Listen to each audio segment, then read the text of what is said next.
Vamos convocar o professor de Economia da USP, o Celso Gris, para falar sobre esse tema. Professor, o presidente do Banco Central, Roberto Campos Neto, falou recentemente que a inflação aqui no Brasil atingiria o pico em abril e depois começaria a cair. Queria saber se o senhor concorda com essa declaração, né? Há fatores aí que podem contribuir para a queda realmente da inflação. Acabei de falar do gás de cozinha, falei também da energia elétrica. Qual que é a sua expectativa, hein, professor? Boa noite. Boa noite, Petri. Boa noite a todos. Olha, a minha expectativa é de uma inflação continuada, não só em 2022, como em 2023. Nós temos fortes pressões inflacionárias. Em primeiro lugar, a guerra. A guerra acabou destruindo, em grande parte, as cadeias de distribuição ou as cadeias de valor. Né? E com isso tudo, nós temos tido falta de matérias-primas, de insumos importantes para a indústria, para a agricultura, para a pecuária, e os preços dispararam ali. Soma-se a isso um preço de petróleo internacional muito alto e no Brasil esse preço de gasolina, todos os preços da Petrobras estão dolarizados. À medida que o dólar tem um comportamento altista ou está em patamares elevados, é claro que também essa pressão inflacionária é muito grande. Agora, havemos que ter alguma generosidade com o Banco Central. Veja que essa inflação, particularmente, é muito cruel, porque ela não é uma inflação apenas de um ou outro produto. Ela é uma inflação que se dissemina horizontalmente por todos os preços da economia.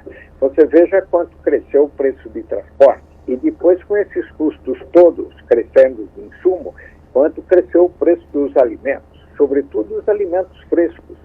Então, o que acontecerá é que essa inflação, por ser disseminada, por ter um componente internacional e por encontrar no ambiente nacional uma situação fiscal bastante difícil, eu diria que essa inflação deve ser persistente durante o ano de 2022 todo e acreditar num pico em abril e depois num arrefecimento dela é um ato um pouco otimista da parte do presidente do Banco Central, mas de toda forma, contando com a nossa digamos, professor, sim. Só para deixar claro, então o senhor acredita que a tendência é que a inflação continue, mas nesse mesmo ritmo, continuando subindo num ritmo menor até 2023, ou se mantendo alta, mas caindo um pouco? É isso que eu queria entender, a sua expectativa.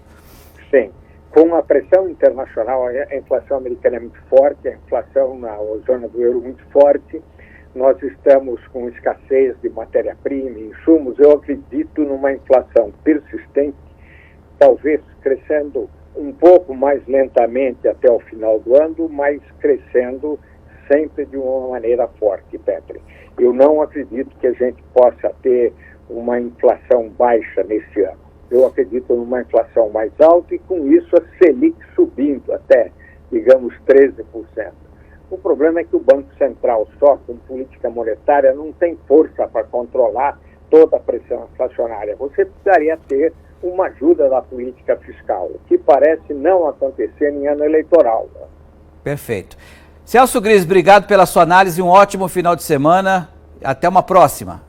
A você também, um ótimo final de semana e a todos os que nos ouvem nessa sexta-feira. Obrigado, Pedro. Valeu, um abraço.